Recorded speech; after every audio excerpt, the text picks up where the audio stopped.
rapidement un petit peu ce que va être la spécificité du but par rapport au but.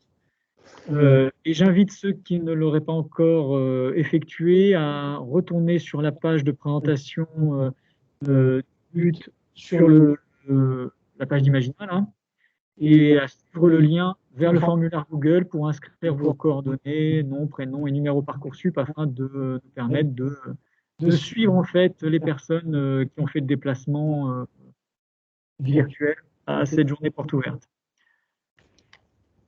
Euh, voilà, si vous avez des questions, bien sûr, n'hésitez pas à les poser dans le fil de discussion. On tâchera d'y répondre soit au fil de l'eau par écrit, soit on demandera à mes collègues de faire une réponse globale si ça peut amener des informations pour plusieurs personnes. Donc encore merci. Vous n'aurez pas d'étudiants là pour l'instant avec nous pour présenter malheureusement le but. Euh, les conditions actuelles font que de toute façon, il n'aurait pas forcément un témoignage précis de ce qui se passe en conditions normales. Voilà. Maintenant, un an et demi, c'est vrai qu'on vit un mode un peu particulier. Donc, je vais laisser la parole à Monsieur Safar. Je vais également couper ma vidéo et puis, si vous avez des questions, n'hésitez pas à les poser dans le fil de discussion. Encore merci et bonne présentation à tous. Merci Gargelo. Bonjour à toutes et à tous. Merci bien sûr de placer pour cette présentation virtuelle. Donc, je vais vous présenter d'abord le BUT et après, si vous avez des questions, à ne pas hésiter, hein. Donc, j'ai eu la chance aussi de faire partie des personnes qui ont préparé le BUT, c'est-à-dire le référentiel de compétences, le référentiel de formation et le référentiel d'évaluation. Donc, à ne pas hésiter si vous avez des questions sur tout ce qui concerne le BUT. Alors, le BUT, ce qui remplace bien sûr le DUT d'aujourd'hui, hein, le DUT d'aujourd'hui en 2 ans, et le BUT, ce sera à partir de 2021 en 3 ans, bachelor universitaire de technologie. Donc c'est un diplôme de grade licence qui s'obtient en 3 ans. Au niveau national, nous avons 5 parcours. Ces 5 parcours sont les suivants. Il y a la biologie médicale, biotechnologie, donc CBMB qui existe chez nous. Sciences de l'aliment et biotechnologie SAB qui existe aussi chez nous, mais il y a 3 autres parcours qui sont au niveau national dans d'autres IUT, comme par exemple l'agronomie. Il y a aussi l'environnement et le dernier, c'est diététique et nutrition, donc qui existe dans plusieurs IUT de France. Alors, quels sont les objectifs de la formation? L'objectif de BUT est de former bien sûr des responsables techniques capables d'analyser et de s'intégrer dans la vie active en assurant bien sûr des responsabilités techniques avec une réelle capacité d'adaptation dans les secteurs bien sûr qui sont variés, qu'on va voir tout de suite. Alors ce qu'on entend par vie active, ça veut dire que le BUT, au bout de 3 ans, il y aura ce qu'on appelle 50% d'insertion de nos étudiants, contrairement à ce qu'on a aujourd'hui. Et 50% à peu près qui vont poursuivre leurs études, soit une sortie en 2e année, soit une sortie en 3e année. Et le public concerné, bien sûr, les candidatures, pour candidater, il faut passer par le Parcoursup. Il faut sélectionner, bien sûr, l'une des options, pardon, l'un des parcours qui est marqué ici, BMB, biologie médicale, comme son nom l'indique, c'est du médical. Et le deuxième parcours, c'est sciences des aliments. S'il y a le mot aliment, hein, bien choisir l'un de ces parcours dès le départ. Ensuite, donc, quels sont les domaines? Donc, il y a la biotechnologie, génie biologique, génie génétique, génie enzymatique, génie des procédés. Il y a la filière alimentaire, donc ce que je viens de dire à l'instant. On parle des aliments, donc la production, la transformation, la consommation, nutrition, et ainsi de suite. Il y a le domaine de santé, donc il y a la biologie médicale, biochimie, microbiologie, immunologie, parasitologie, etc., biologie moléculaire. Alors, quelles sont les conditions d'admission? Donc, le budget B peut accueillir des profils variés d'élèves venant des terminales en lycée général et technologique. Donc, pour le bac techno, on recrute à peu près 50%. Hein. Les filières recommandées sont STL, STAV, ST2S. Et pour le bac général, il est conseillé aux élèves d'avoir suivi, bien sûr, des enseignements de spécialité, SVT, physique, chimie, mathématiques. Alors, chez nous, comme je l'avais indiqué tout à l'heure, le choix, il faut faire un choix au niveau du parcours. Il y a soit BMB, ça veut dire médical, soit SAB, ça veut dire aliment. Donc, il faut faire ce choix dès le départ. Ça veut dire que la spécialité, ce qu'on appelle les compétences spécifiques des deux parcours démarrent dès le 1er septembre. Donc, c'est ce qui différencie les deux parcours. Alors, voici le cursus de ce diplôme BUT de niveau Bac plus 3 qui permet à nos étudiants d'obtenir un grade de licence. Ça veut dire à l'université, nous avons la licence professionnelle, la licence classique et le bachelor universitaire de technologie, ce qu'on appelle le BUT. Donc, il est aligné sur les standards internationaux et facilite des échanges avec des universités étrangères et européennes, bien sûr. Donc, voici le parcours. Donc, l'élève se trouve aujourd'hui au baccalauréat. Il va intégrer notre BUT de grade licence. Il y aura la première année où il y aura la spécificité soit médicale, soit aliment. Deuxième année, il y a possibilité, une fois qu'on a obtenu la deuxième année, ça veut dire les 2 années ici, on peut sortir ce qu'on appelle une sortie du diplôme pour obtention de DUT, ça veut dire 220 ECTS, c'est le but d'aujourd'hui, le DUT d'aujourd'hui. Donc on peut sortir soit intégrer l'université, soit d'autres écoles d'ingénieurs. Pour le moment, il n'y a pas d'informations au niveau des écoles d'ingénieurs. Est-ce qu'elles vont recruter à partir de 2 ans ou 3 ans? Tous ces éléments-là, toutes ces informations, on va les avoir dans les mois qui viennent, bien sûr. Et les étudiants qui poursuivent leurs études jusqu'en 3e année, ce qu'on appelle le BUT, ces étudiants-là, il y aura 50% d'insertion. Mais sachez que lorsqu'un étudiant s'inscrit chez nous, il s'inscrit d'office pour ces 3 années. Ça veut dire qu'il a le droit, bien sûr, de faire sa 3e année, quoi qu'il arrive, même s'il n'arrive pas à trouver en essayant de sortir en 2e année, il n'arrive pas, et il revient, il rebrousse chemin, il revient chez nous pour continuer ses études. Ça veut dire c'est 2 droits pour continuer ses études jusqu'en 3e année. En 3e année, il y a plusieurs sorties vers les écoles d'ingénieurs, donc vers l'insertion professionnelle aussi. L'insertion professionnelle, ça peut être aussi la poursuite des études dans des universités, soit de master, soit poursuite des études au niveau international, partir à l'étranger pour poursuivre ses études. Au bout de 3 ans, on aura 180 ECTS. Au bout de 2 ans, c'est 120 ECTS. Donc, d'où la différence entre les deux diplômes DUT et BUT. Ensuite, le programme. Pour le programme de BUT, c'est un programme national. Donc, il est basé sur l'acquisition, c'est très important, ce qu'on appelle des compétences, c'est-à-dire des savoirs et des savoir-faire, des savoir-être, des savoir-agir professionnels, donc qui est reconnu par et recherché par le milieu professionnel.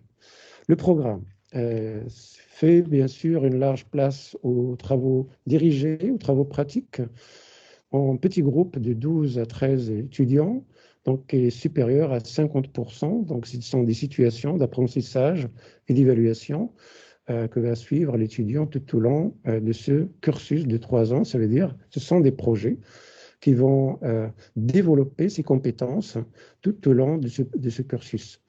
La durée de formation, elle représente 2000 heures et plus 600 heures de projet, ce qu'on appelle tout simplement des situations d'apprentissage et d'évaluation. Donc réparties sur 6 semestres. Chaque année, nous avons 2 semestres à valider par l'étudiant. Donc, dès la première année, l'étudiant intègre l'un de ces 2 parcours que nous avons chez nous à l'UT de La Rochelle, soit le parcours médical, soit le parcours alimentaire. Donc, le parcours médical, c'est ce qu'on appelle BMB, biologie médicale et biotechnologie. Nous avons 5 compétences à valider. Ces 5 compétences sont les suivantes. Il y a 2 compétences qui sont communes. C'est réaliser comme verbe d'action, réaliser des analyses, expérimenter dans le génie biologique. Et nous avons 3 compétences qui sont spécifiques à chaque parcours, parmi ces 2 parcours que vous voyez ici. À chaque parcours, par exemple, pour le parcours médical, il y a le verbe d'action mener, mener des études à l'échelle de l'organisme, de la cellule, en biologie de santé. Il y a le verbe d'action réaliser des examens de biologie médicale. Et troisième, ce qu'on appelle compétence spécifique, c'est mettre en œuvre des techniques d'ingénierie. Pour le parcours de l'aliment, nous avons à nouveau trois actions, trois verbes d'action, trois justement compétences: animer le management de la qualité d'hygiène et de sécurité, organiser la production des aliments et enfin innover en sciences de l'aliment et biotechnologie. Ça veut dire fabriquer, produire et innover. Nous avons 600 heures de projet. Ce sont des situations d'apprentissage et d'évaluation, ça veut dire similaires au domaine professionnel. 22 à 26 semaines de stage, à peu près 8 à 10 semaines, à 12 semaines de stage en deuxième année et 14 à 16 semaines de stage en troisième année. Possibilité de réaliser le stage à l'étranger. Au jour d'aujourd'hui, la crise sanitaire ne le permet pas, mais on espère que la situation va évoluer. Nous étudions, nous avons à peu près 60% d'étudiants qui partent à l'étranger pour réaliser leur stage de DUT aujourd'hui, et ça sera la même chose en BUT. Certificat, nous avons pour le moment il y a la certification d'après le cadrage national, d'après l'arrêté bien sûr de BUT, il y a ce qu'on appelle une certification en anglais obligatoire réalisée par un organisme agréé. Ensuite, quels sont les points forts de la formation? Au niveau de la formation technologique, donc élevée, utilisant du matériel de pointe. Nous avons une halle technologique au niveau de transformation de l'aliment, on travaille sur l'aliment. Les laboratoires de culture cellulaire et de laboratoires de bioproduction dans notre EUT, des salles d'analyse sensorielle et des interventions professionnelles dans notre département. Quels sont les débouchés? Les métiers visés sont d'abord techniciens ou bien assistants ingénieurs au bout de 3 ans de BUT, technicien de recherche dans le laboratoire public ou privé, les auditeurs qualité ou bien assistants de production. Il y a des secteurs des activités, des titulaires de BUT, donc GB trouvent leur place dans presque tous les secteurs des technologiques, santé, agroalimentaire par exemple. Possibilité de poursuivre les études en spécialisation technique ou techno-commerciale, par exemple école d'ingénieur, le master, ce que j'avais évoqué tout à l'heure, ou licence professionnelle. Alors, le BUT, c'est le nom de cette formation en quelques mots. Qu'est-ce que c'est? C'est une formation sélective, c'est-à-dire il y a une sélection par le biais de Parcoursup, bien sûr le début de sélection de nos étudiants. Une pédagogie de proximité, donc une pédagogie qui est basée sur la professionnalisation, sur des activités similaires, bien sûr, dans le domaine professionnel. Un cursus universitaire, donc c'est un diplôme universitaire, une mobilité internationale. Comme je l'avais indiqué tout à l'heure, il y a une mobilité très très forte au niveau international, à peu près 60%. On va essayer d'augmenter ce chiffre, je l'espère, dans les années à venir. Au niveau international, c'est une richesse pour les étudiants de s'ouvrir au monde et bien sûr d'avoir une expérience qui va leur servir, c'est un ancrage qui va leur servir dans la vie professionnelle dans le futur. Une formation professionnalisante parce qu'on traite ce qu'on appelle des compétences similaires à ce qui se passe aujourd'hui dans le domaine professionnel. Un grade européen de licence, donc c'est un grade de licence, bien sûr, qui est valable dans tous les pays européens, qui s'aligne sur le master aussi. Enfin, c'est très important pour le recrutement Parcoursup.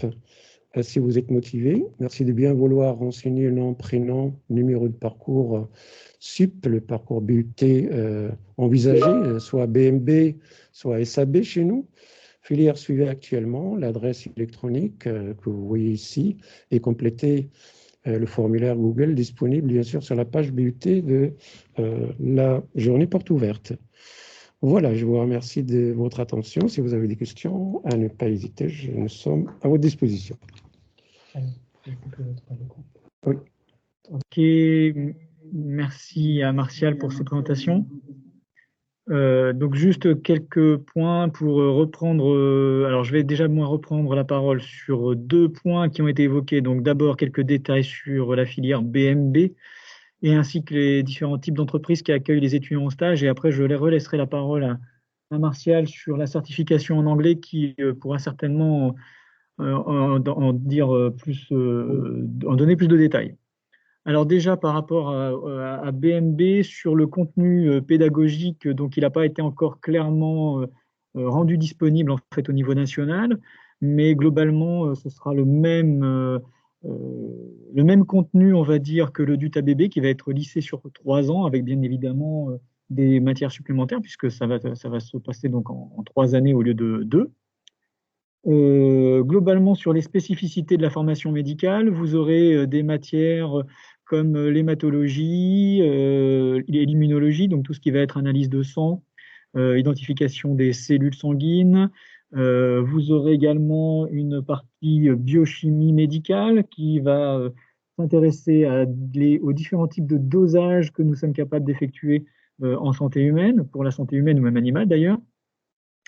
Vous allez retrouver également un volet de microbiologie médicale et parasitologie, donc identification des micro-organismes, des parasites qui peuvent être amenés à nous faire des misères.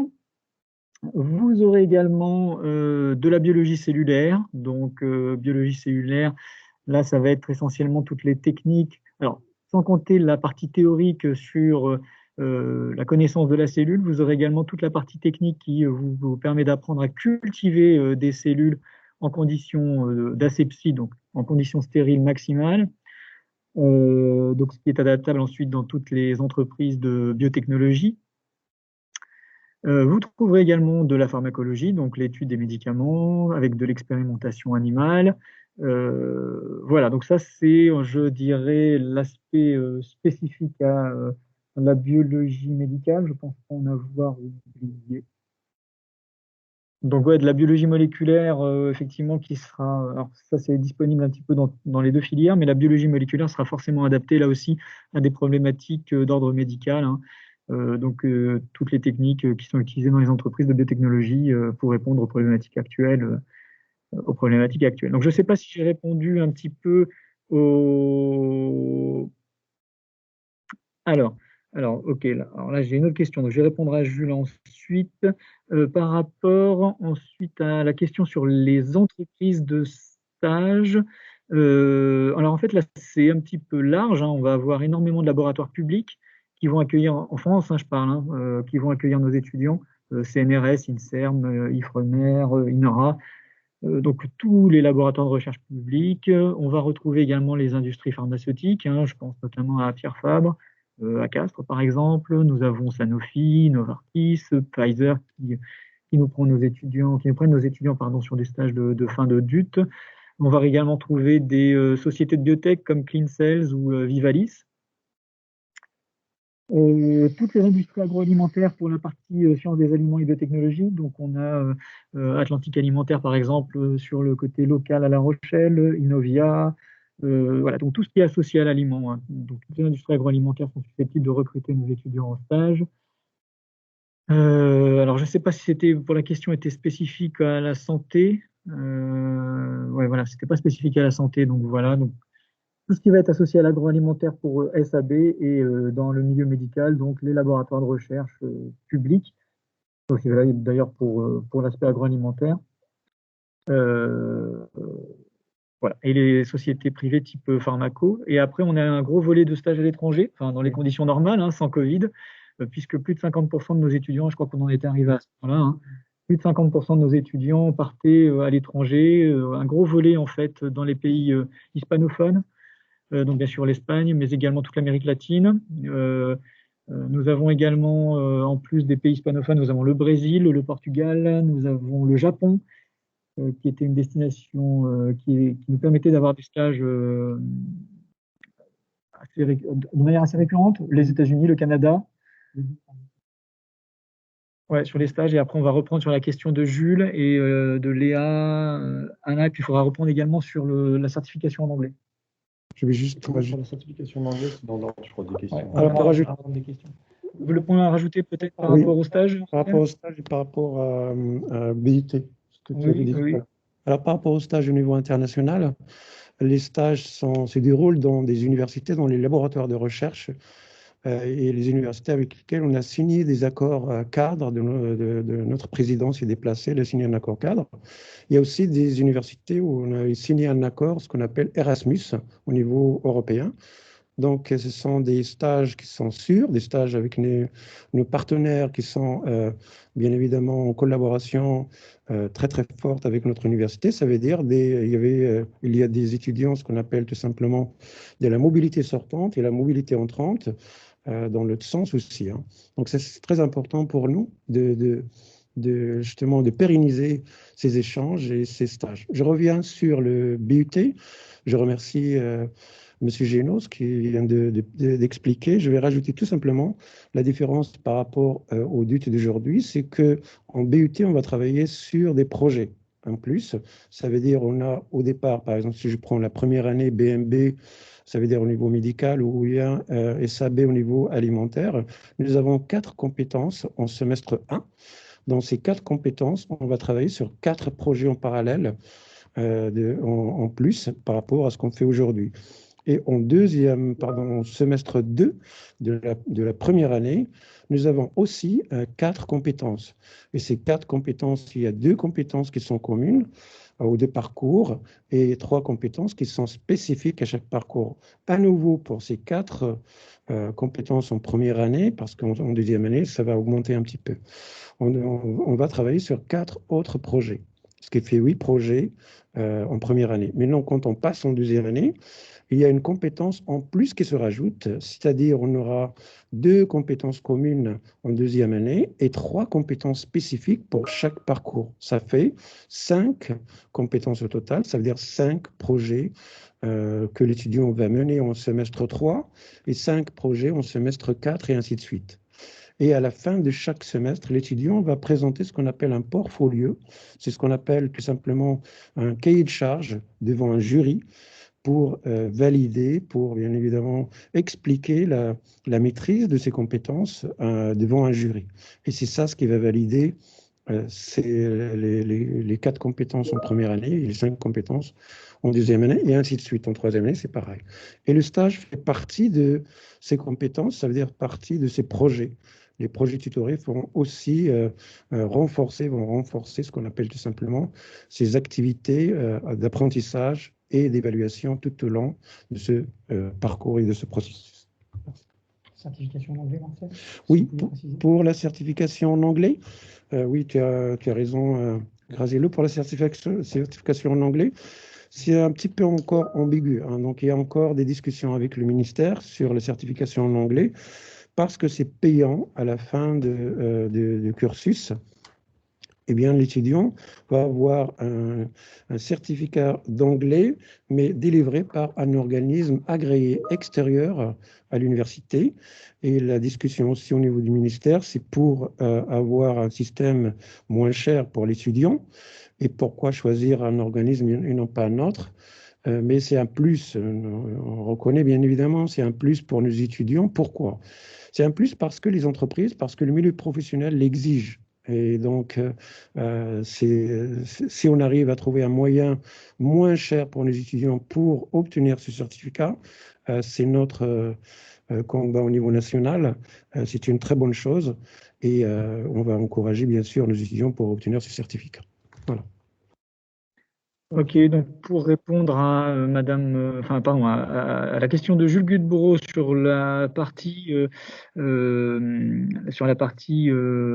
environnementale et donc vers la santé animale ou vers la faune, l'intérêt d'un but BMB ou d'un DUT ABB actuellement pour les étudiants qui poursuivent dans ces filières-là, c'est essentiellement de transposer les compétences techniques qu'ils acquièrent sur tout ce qui est analytique, biologie moléculaire, biochimie, toutes les techniques qu'ils vont acquérir sont des techniques qui sont susceptibles d'être utilisées également dans des problématiques orientées vers la faune sauvage, par exemple, ou par exemple, si j'essaie de trouver un marqueur de stress au niveau de la faune sauvage, eh bien, on va être amené à doser les, euh, les glucocorticoïdes, enfin des hormones de stress, si vous voulez, dans les fesses des animaux.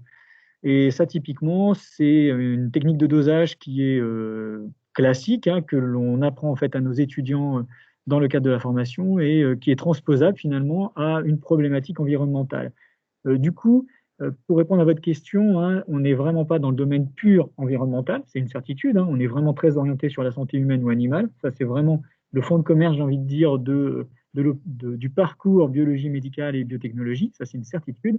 En attendant, les techniques qui sont enseignées à l'occasion de cette formation sont complètement transposables et adaptables à d'autres secteurs d'activité.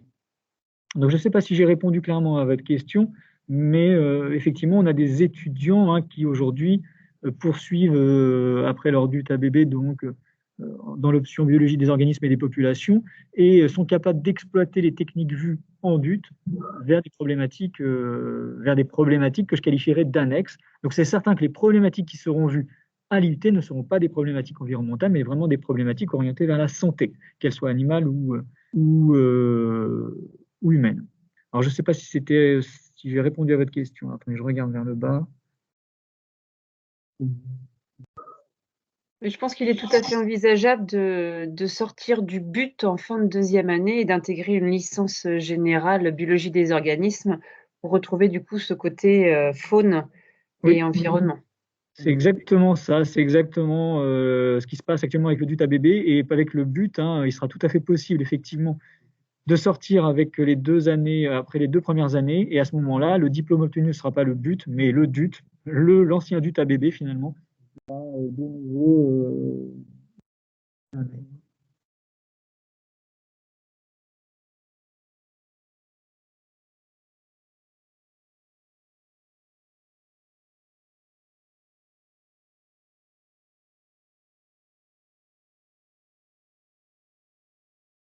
Je me permets de répondre à Jules, du coup, qui continue des questions sur le même domaine. Il est prévu beaucoup de passerelles pour sortir et rentrer du but au niveau de cette fin de deuxième année. Donc non, c'est pas gênant. Après, moi, d'un point de vue personnel, ce que je peux te dire, c'est que si vraiment ton projet professionnel est déjà bien déterminé et qu'effectivement tu es plus sur des thématiques de faune et d'environnement, dans ces cas-là, c'est peut-être à l'université, sur la faculté des sciences, qu'il faut te tourner sur des parcours de biologie générale qui te permettront de prendre des options environnementales ensuite.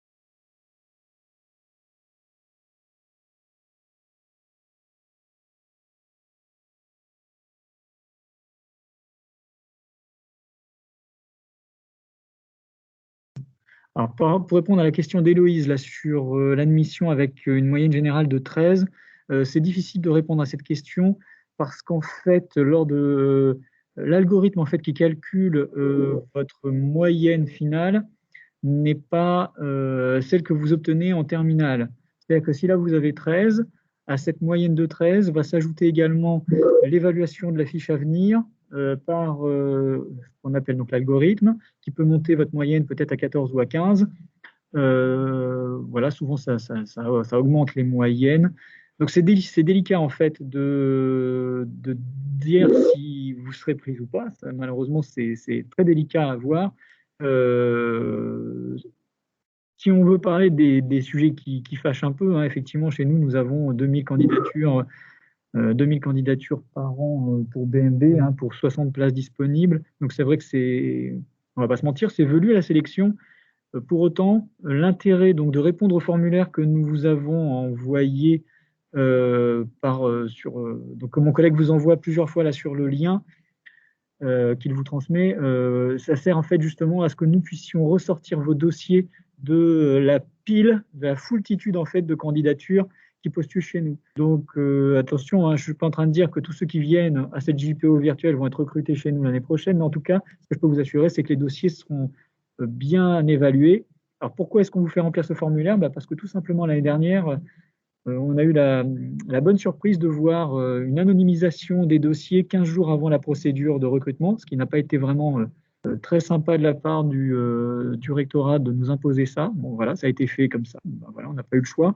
Du coup, l'intérêt de ce formulaire, c'est de pouvoir vous retrouver si toutefois on nous faisait un nouveau coup d'anonymisation 15 jours avant la procédure. Donc voilà. Donc si vous avez vraiment vos numéros Parcoursup, n'hésitez pas à les inscrire. Donc avec 13 de moyenne, c'est une bonne moyenne, hein, je précise, hein, mais ce ne sera certainement pas votre moyenne calculée par l'algorithme. Il sera certainement réévalué, si je puis dire. Voilà, je ne sais pas si j'ai été très clair. Alors attendez, je reprends d'autres questions. Non, donc non, il n'y a pas de recrutement local non plus, hein. Il n'y a aucun moyen sur Parcoursup de faire un recrutement local, donc ça, il faut être très clair là-dessus. Je n'ai pas, dans les critères de sélection, la possibilité de choisir, je veux une priorisation des dossiers qui sortent du 17, des dossiers qui sortent de Nouvelle-Aquitaine, c'est impossible. Et je vous invite d'ailleurs à regarder la vidéo de Réussir son DUT qui est disponible sur Imagina. Vous verrez que dans l'eau, j'ai un étudiant qui vient de Castres, hein, de STL. Voilà. J'en ai plusieurs du sud de la France et nous avons par exemple, à titre vraiment marquant, cette année, nous avons recruté 2 Tahitiennes. Donc c'est pas vraiment local. Voilà, donc pas d'inquiétude, hein. Pour les gens qui ne viennent pas de Charente-Maritime, leurs dossiers seront évalués comme les autres. Donc on ne fait pas de sélection locale. On n'a pas le droit. C'est clairement interdit par la procédure Parcoursup. On n'a pas le droit de faire cette sélection.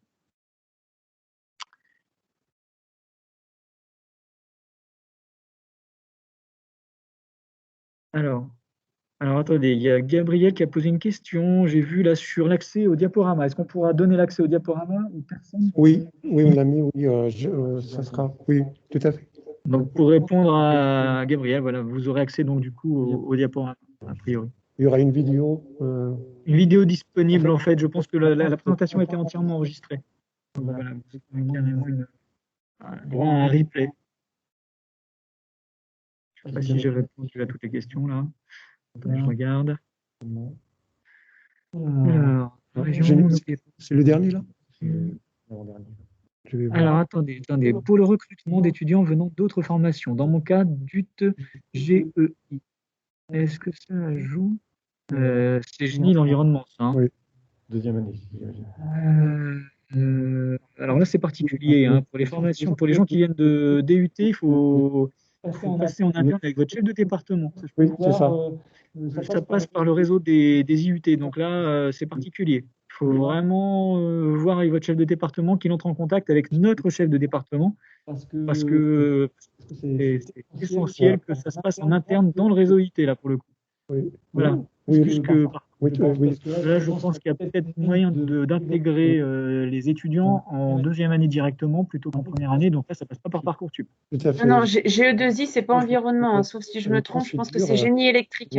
ACD, ça veut dire rassembler des chefs des départements au niveau national. Il faut d'abord voir votre chef de département, lui poser la question. Ensuite, il va faire appel à moi, au chef des départements de l'IUT de La Rochelle, du département génie biologique. Et après, la procédure va prendre justement quelques semaines, quelques mois. Pourquoi? Parce qu'il faut savoir si on a ou pas la possibilité d'accueillir un étudiant, soit dans le parcours santé, soit dans le parcours aliment. Donc, et ensuite, on vous répond oui ou non pour pour vous accueillir dans notre département. Ah oui, mais attends, c'est pas génie d'environnement, c'est génie électrique. À voir. Ça va être compliqué. Alors oui, pardon, on n'avait pas bien compris. Donc GE, c'est là ce que vous dites, c'est génie électrique, c'est ce que je vois, c'est ça? Pas de bêtises. Je crois que ça n'a rien à voir avec la bio. Oui, effectivement, il n'y a rien à voir. Donc là, du coup, là, ça passe pas par. Oui, là, ça passe par Parcoursup, effectivement, on est sur de la réorientation. Oui, là, c'est pas possible. Je vous confirme, c'est pas possible. Pardon. Alors attendez, il y a d'autres questions. Est-ce qu'un niveau en mathématiques est-il exigé? Alors, le niveau de mathématiques est pris en compte dans l'évaluation Parcoursup, effectivement. Alors, est-ce qu'un niveau est exigé? Il n'y a pas d'exigence, si je puis dire. C'est que les notes sont prises en compte dans la moyenne qui sera calculée par l'algorithme. Voilà. Donc, si vous avez de très mauvaises notes en mathématiques, bien évidemment, ça va vous impacter négativement. À l'inverse, si vous avez de très bonnes notes, bah, ça va booster votre dossier. En sachant que pour BMD, on met la majorité de l'évaluation sur la biologie. Et pour l'option sciences des aliments et biotechnologie, normalement, biologie, mathématiques et physique-chimie sont au même niveau. Donc, voilà, c'est essentiellement à ce niveau-là que ça va jouer. Alors, où est-ce qu'il y a d'autres? J'ai une question là, c'est Grazilo, j'aimerais bien répondre. Oui, oui. Il y a une question sur STL et une autre sur l'alternance. Okay. Alors déjà, donc avant de parler de l'alternance, est-ce que les étudiants venant de STL ont-ils plus de difficultés que les autres? On ne va pas se mentir. Les étudiants qui viennent de bac technologique ont des difficultés sur l'aspect théorique, particulièrement en maths, physique, en début de première année. En revanche, pour tout ce qui est pratique, ils avionnent, si je puis dire, bien mieux que leurs camarades. Et donc, nous essayons, lorsque nous constituons les groupes, de fixer ces groupes de manière à ce qu'il y ait à la fois des étudiants titulaires d'un bac général avec des étudiants titulaires d'un bac technologique, de manière à ce que les bacs technologiques puissent aider les étudiants titulaires d'un bac général sur l'aspect manipulation, et à l'inverse, les étudiants titulaires d'un bac général peuvent aider les étudiants titulaires d'un bac technologique sur tout ce qui est raisonnement à acquérir et méthodes de travail à acquérir sur les mathématiques et des autres. Il y a un oui, je vais répondre à la question. Non, il faut qu'il y ait quelqu'un qui a mis son micro. C'est peut-être le vôtre, Martial. Voilà, ok. Donc, du coup, est-ce que là, l'écho, c'est mieux, là, peut-être? Bon, ok. Alors, attendez. Donc, voilà, pour STL, hein, donc je répète, hein, même si c'est compliqué, c'est complètement faisable de réussir en venant de STL.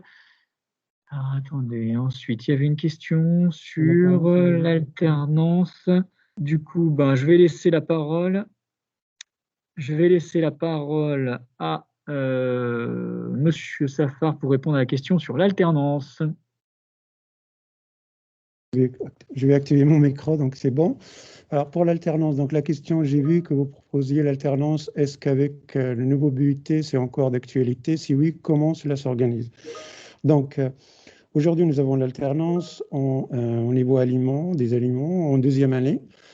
Au niveau du BUT, si on ouvre une alternance, par exemple, en première année, il faut la poursuivre pendant les 3 années. Ça veut dire qu'il faut que l'entreprise s'engage justement à prendre l'étudiant pour les 3 années.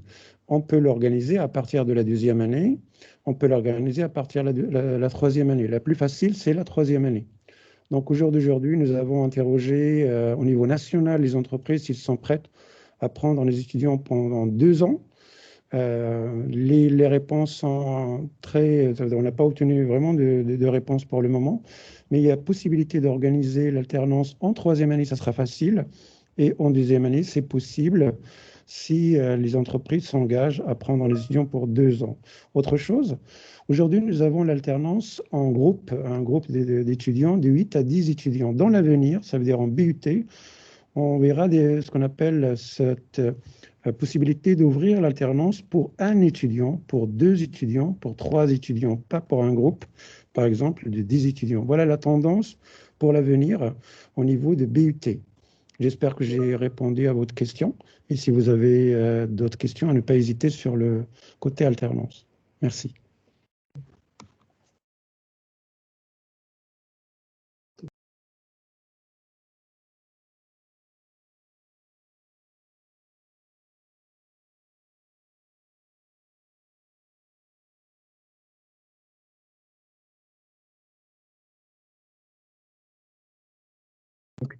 Alors, pour répondre à Léa Prieur, oui, certains vaccins sont nécessaires pour intégrer la formation.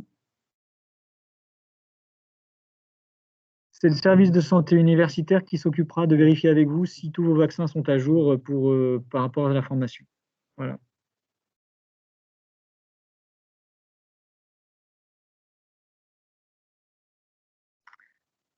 Alors, j'ai une autre question. Alors, il y a un écho, je pense. Il y a un écho. Non, ça a coupé le son peut-être. Non, le son. Le son. Voilà. Donc, du coup, pour ST2S, oui, c'est ST2S, c'est ça, donc sanitaire et social. Est-ce qu'on recrute des étudiants titulaires d'un bac ST2S? Alors, bien évidemment, ce n'est pas la majorité de nos candidatures, mais effectivement, dans les candidatures motivées avec des bons dossiers ST2S, effectivement, nous avions pour habitude d'en recruter un petit nombre parmi les bacs technologiques. Attention, dans le cas des ST2S, sur les bacs technologiques, ce n'est pas la majorité des bacs que nous recrutons en bac technologique, soyons clairs. On va donner la priorité quand même au bac ST, qui constitue quand même notre fonds de commerce, si je puis m'exprimer ainsi. Mais effectivement, on en recrute. Par contre, je ne vous cache pas que pour tout ce qui est bac ST2S, bac STAV, nous avons tendance, je privilégie en fait de faire des entretiens pour m'assurer que les étudiants sachent vraiment pourquoi ils viennent chez nous, car sinon, ce sont des possibilités pour certains de démissionner précocement s'ils n'ont pas fait cette réflexion, une réflexion suffisante en amont. Donc oui, c'est accessible, mais ce n'est pas la majorité de nos candidats et c'est forcément sur dossier avec un entretien ST2S.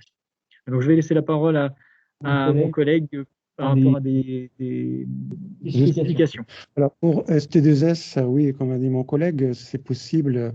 Bien sûr, on recrute un ou deux étudiants ou trois chaque année. Il y a possibilité, je parle maintenant, je fais la publicité à mes collègues au niveau national, possibilité d'intégrer l'UT de Limoges, sanitaire et social. Il suffit justement de passer par Parcoursup et nos collègues sont à votre disposition pour répondre aussi à vos questions à Limoges si vous le souhaitez aussi. Voilà. Alors, juste pour répondre, au pass option sciences de la vie.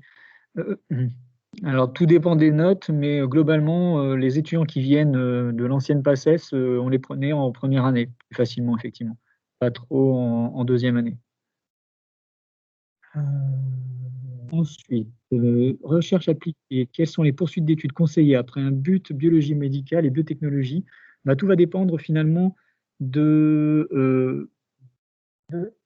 Répète, vraiment. Donc, par rapport, en fait, tout va dépendre en fait de vos domaines de prédilection.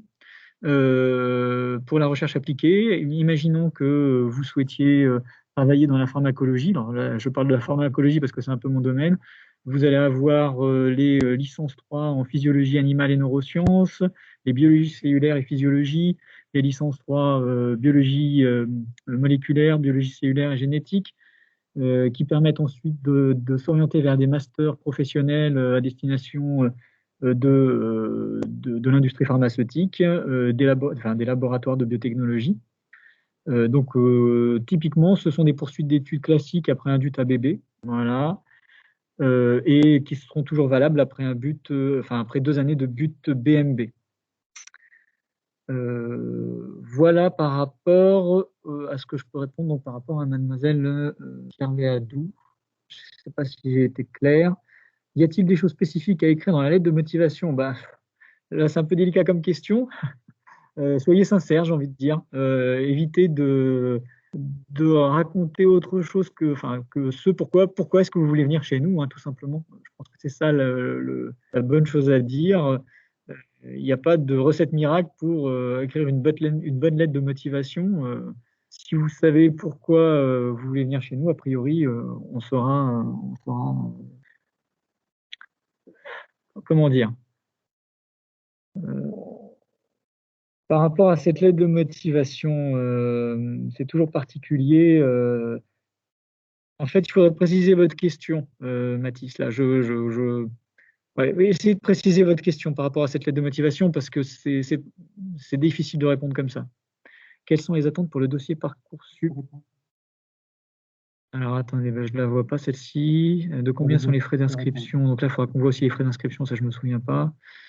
En quoi consiste l'entretien de recrutement? Ok, très bien. Ok, donc déjà mon collègue va répondre sur les bourses et après moi je reviendrai sur l'entretien par rapport au recrutement. Voilà, donc je vais laisser la parole à mon collègue pour les bourses déjà.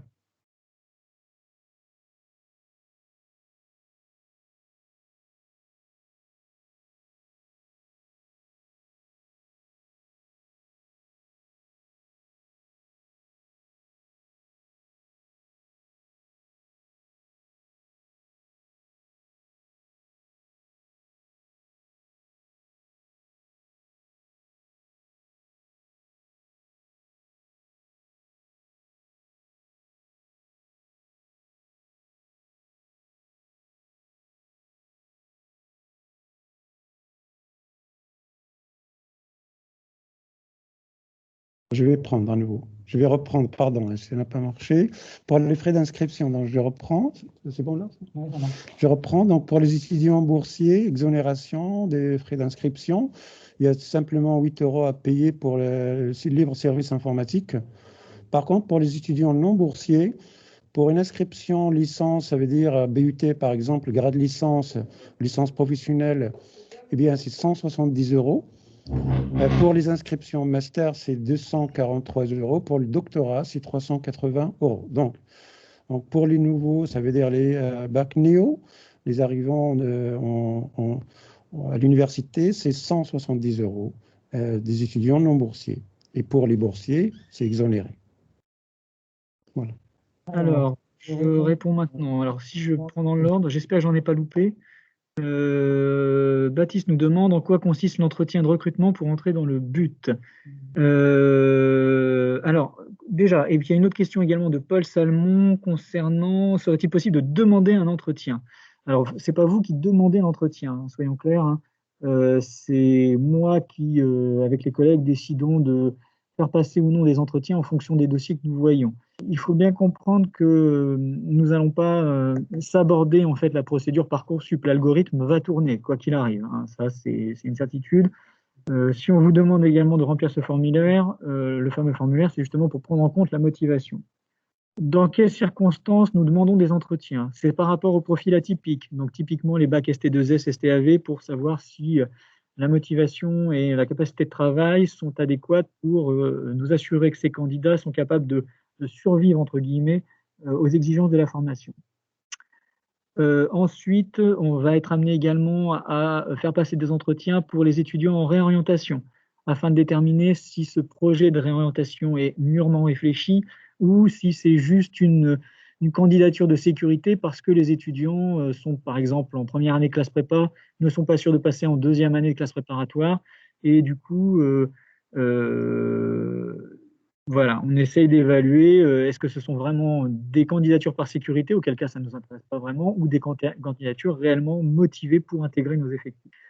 Et enfin, pour les néo-bacheliers, on va dire STL ou bac général, donc là, je vais utiliser les recrutements typiquement dans les cas où les dossiers sont un peu faibles, donc n'auront pas forcément été sélectionnés par l'algorithme, mais qui, selon moi, en regardant en fait les appréciations des enseignants, me semblent être des candidatures pertinentes par rapport aux exigences de la formation.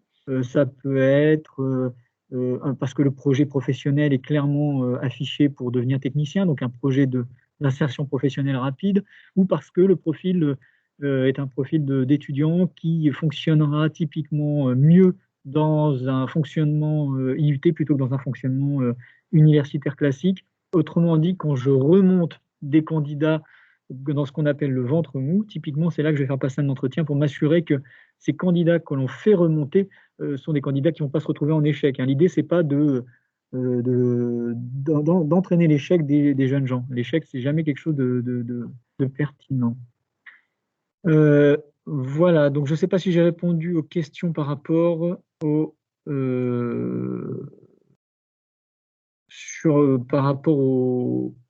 à l'entretien et pour les logiciels que l'on doit avoir sur son ordinateur. OpenOffice qui est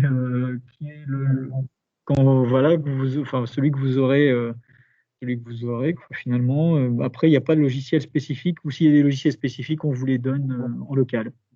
Voilà. Donc, je ne sais pas s'il y a d'autres questions, donc je vais peut-être. Ok, donc je vais laisser la parole à mon collègue pour répondre à deux autres petites questions. Oui, donc il y a une question. Bonjour, y a-t-il des choses spécifiques à écrire dans la lettre de motivation? Donc je vais répondre et je vais vous laisser la parole aussi à M. Génaud et à M. Chevreau pour compléter ma réponse. Pour une lettre, pour la lettre de motivation, c'est bien sûr de se renseigner sur notre formation, hein, n'importe quelle formation que vous souhaitez suivre. Et il faut que ce soit en accord avec la formation que vous souhaitez suivre. Il faut exprimer vos motivations pour poursuivre vos études dans notre formation. D'accord? Donc, il ne faut pas parler d'une autre formation qui n'a rien à voir avec celle que vous voulez poursuivre, tout simplement. Il faut que ça soit simple. et bien se renseigner sur ce qu'on fait en biologie, par exemple, médicale, ou bien au niveau de l'aliment, ce qu'on appelle SAB. Voilà. Est-ce que tu peux rajouter quelque chose si tu veux, pour la lettre de motivation? Non, pour la lettre de motivation, donc là, ça reprend la question de Mathis de tout à l'heure. J'ai envie de dire, évitez de vous tirer une balle dans le pied, en fait. L'idée, c'est pas de faire une lettre de motivation qui soit à l'opposé de ce que vous pensez ou de la personne que vous êtes, hein. Si vous faites ça, essayez de voir que la formation que vous faites n'est pas la finalité en soi, mais c'est le métier que vous allez pratiquer par la suite, hein, qui sera la finalité. Et donc, si vous essayez de mentir juste pour pouvoir être intégré dans une formation qui en plus ne vous plaira pas, bah, ça va se retourner contre vous au final. Donc, moi, j'insiste sur la sincérité quand même, hein, par rapport à ce que vous êtes. Et donc, il faut effectivement faire ce lien entre vous, ce que vous voulez, ce que vous êtes, et ce qu'on est capable de vous offrir, nous, en tant qu'organisme de formation. Voilà, c'est pas évident, hein, de voir ce que je veux dire, mais voilà, ça me semble, ça me semble essentiel de s'orienter sur l'aspect pratique, j'ai envie de dire, de la formation, l'aspect interaction avec les enseignants, aspect interaction entre étudiants, qui sont des points forts normalement de la formation DUT classiquement. Donc, j'espère la même chose pour la formation BUT si on repasse en mode normal. Voilà, c'est ce que je peux vous dire. Alors, je ne sais pas si on répond un peu à la question de Mathis, mais voilà. Donc, mon collègue a peut-être des points à rajouter, donc je vais lui laisser la parole.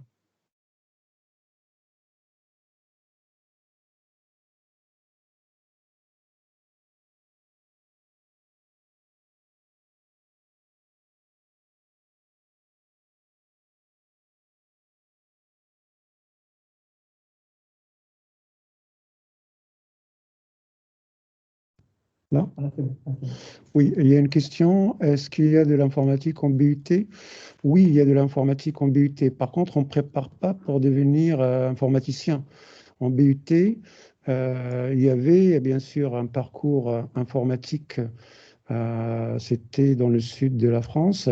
C'était en expérimentation. Mais pour le BUT, il n'y a pas de parcours spécifique à l'informatique.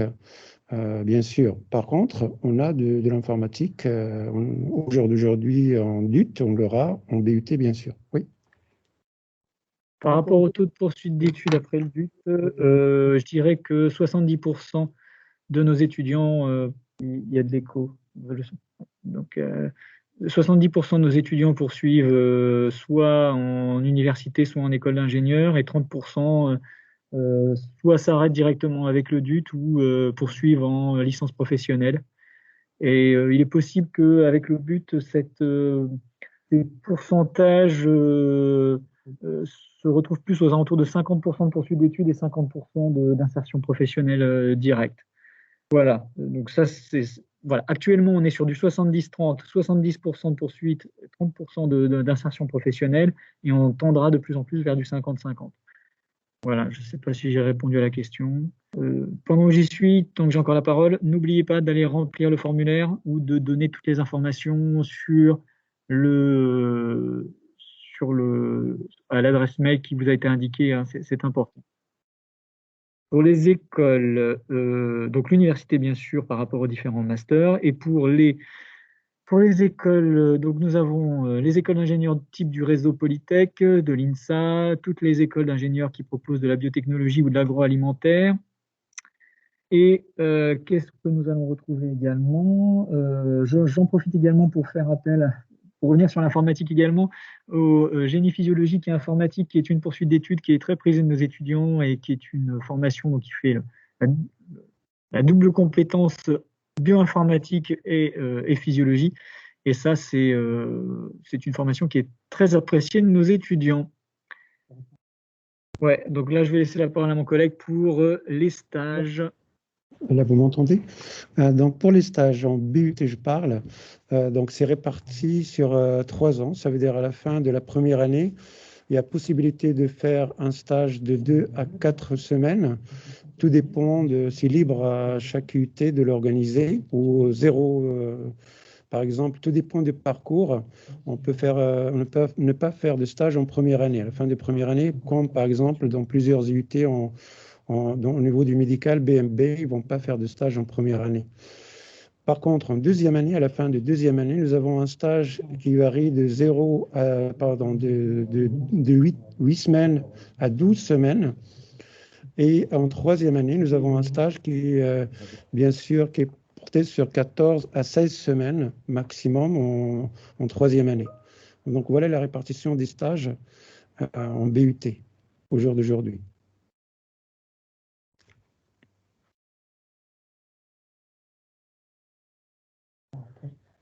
Juste une question, Martial, on va avoir une autre conférence bientôt. Oui. On reste Oui. sur le même lien, on fait comment? C'est le même lien, oui. On reste Du comme coup, ça. là, on reste là-dessus, on fait Oui. quoi? Non, attends, on n'arrête pas. On va peut-être arrêter On va l'enregistrement. arrêter l'enregistrement. Arrêter l'enregistrement à gauche. Je sais pas où c'est. On va répondre aux questions. Hein, Tu peux pas remettre en grand. Alors, on va répondre aux questions, mais on va également arrêter l'enregistrement là pour pouvoir relancer une présentation puisqu'il va être 10h30. Donc, je réponds juste. Est-il facile de se loger à La Rochelle? Dépend à quel moment